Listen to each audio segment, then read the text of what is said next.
Ak máte kufor s číselným zámkom na 3 čísla a zabudli ste kombináciu, otvoríte ho jednoducho.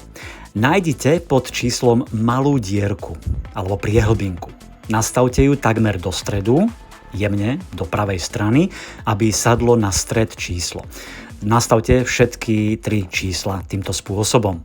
Toto sú tie dierky 1, 2, 3. Zámok ešte nejde otvoriť. No a potom posunte každé číslo o 1 doľava.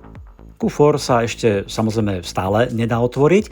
Zopakujte o ďalšie jedno číslo, alebo políčko, stále doľava. Kufor je stále zamknutý, nedá sa otvoriť. No a napokon tretí raz doľava o jedno políčko na všetkých 3 číslach. No a v tejto chvíli ste odomkli zámok, na ktorom ste zabudli kombináciu. Držíme palce.